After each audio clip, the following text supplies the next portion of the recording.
sampai yang rumit sekalipun.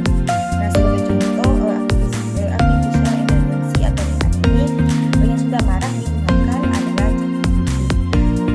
Sejak akhir 2022, teknologi AI yang satu ini dirilis oleh OpenAI dan cukup menarik perhatian banyak orang, di mana kehadirannya mampu menopang berbagai bentuk pekerjaan manusia seperti pencarian informasi jauh lebih cepat, maupun dapat membantu manusia untuk memecahkan suatu masalah dan mencari solusi. Nah, adapun sebagai salah satu contoh dari artificial intelligence atau AI yang sudah marak digunakan adalah ChatGPT.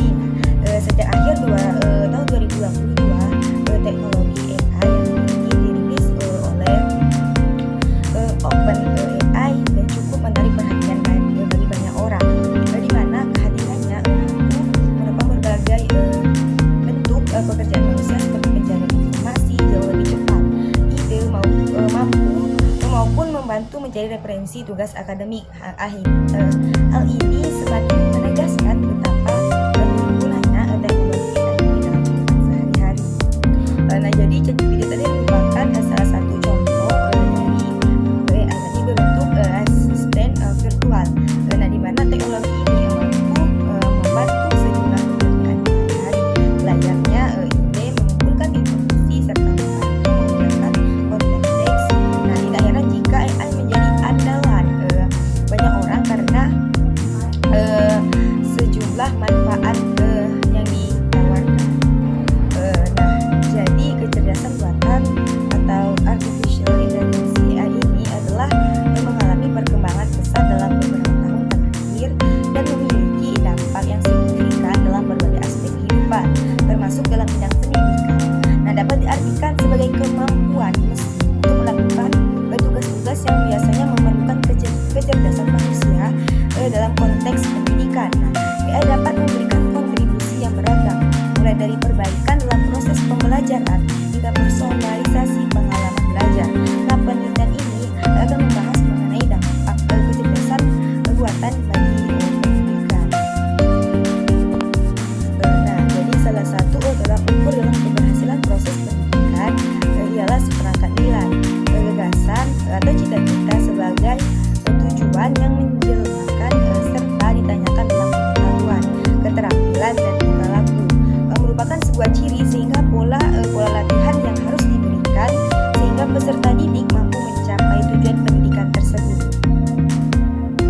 Jadi pendidikan merupakan salah satu sektor yang sangat penting dalam pembangunan suatu negara.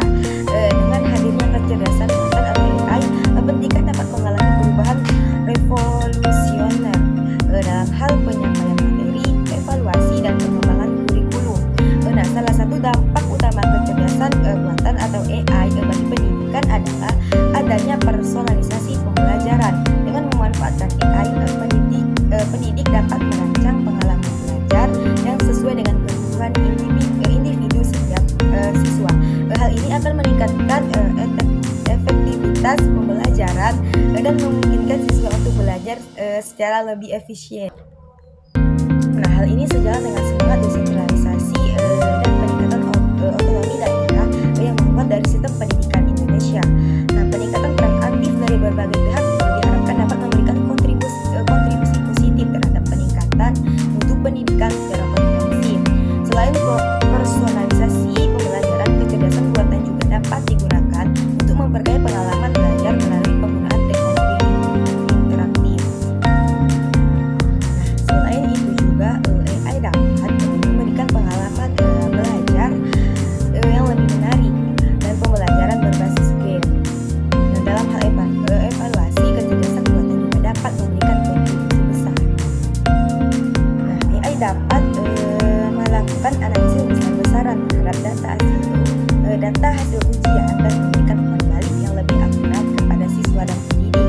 Dengan demikian, guru dapat mengidentifikasi kekuatan dan kelemahan siswa dengan lebih baik untuk memperbaiki metode pembelajaran. Nah, pemanfaatan kecerdasan buatan atau AI ini juga dapat meningkatkan aksesibilitas pendidikan. AI dapat digunakan untuk memberikan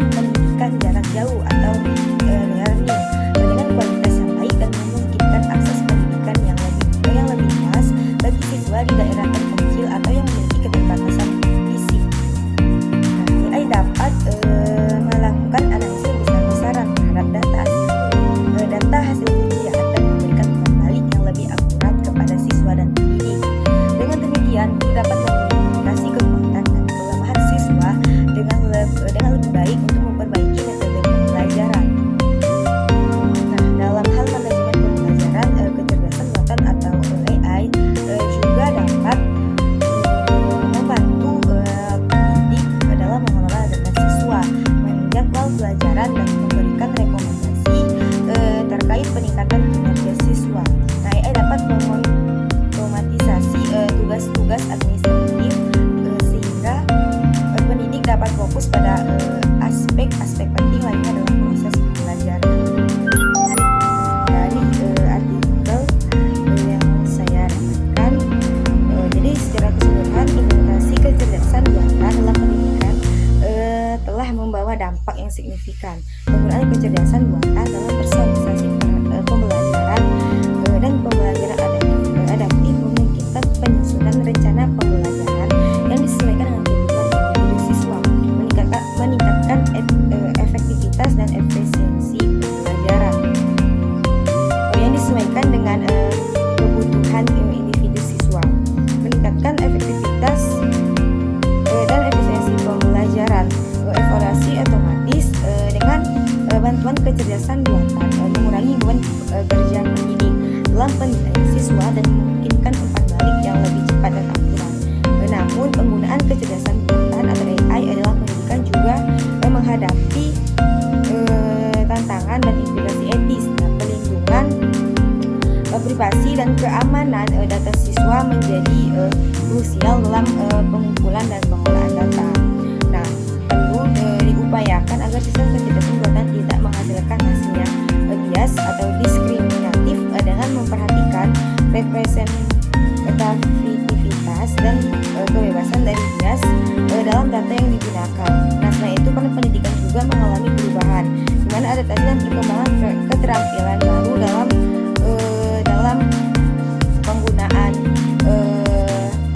penggunaan teknologi AI menjadi penting. Terkait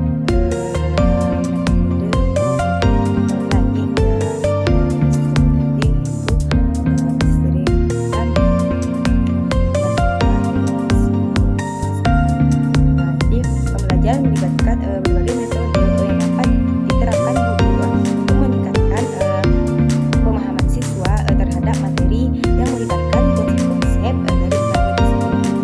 Nah, jadi salah satu metode yang dapat digunakan adalah bermain peran atau role. Nah, jadi menurut Munir dan Wahab, role playing merupakan salah satu cabang dari metode simulasi yang melibatkan partisipasi aktif dari semua pihak yang terlibat dalam strategi tersebut untuk mengonsumsi peran orang lain. Nah, dengan tujuan untuk memahami bagaimana orang tersebut bertindak dan merasakan. Dengan menggunakan metode role playing diharapkan siswa dapat mencapai beberapa tujuan, antara lain yang pertama yaitu mengembangkan kemampuan untuk menghayati dan menghargai perasaan orang lain. Yang kedua yaitu mempelajari keterampilan dalam membagi tanggung jawab. Nah, mempelajari cara mengambil keputusan dalam situasi kelompok secara spontan, merangsang kelas untuk berpikir kritis dan menyelesaikan masalah secara kolaboratif. Nah, jadi dari kegiatan role playing mencakup yaitu guru menyajikan kepada metode role playing siswa sebuah situasi yang realistis atau hipotesis dan sejumlah karakter. Nah, pada siswa kemudian mengimprovisasi dialog dan tindakan agar sesuai dengan pandangan mereka tentang situasi dan karakter yang mereka mainkan. Jadi metode kedua itu metode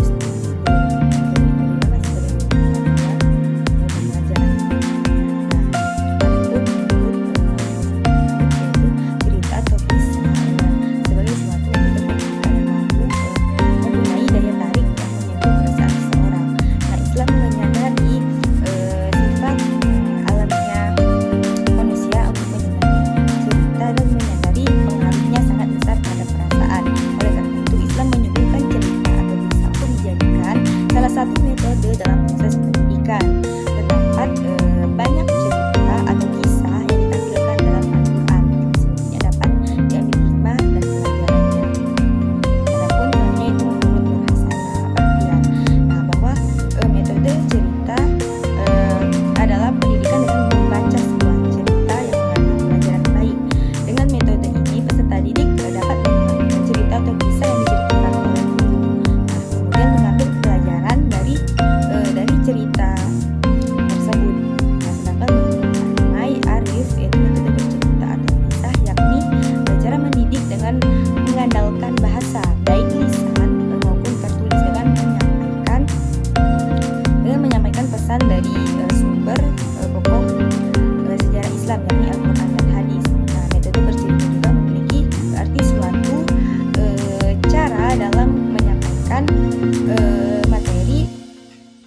materi pembelajaran dengan menuturkan secara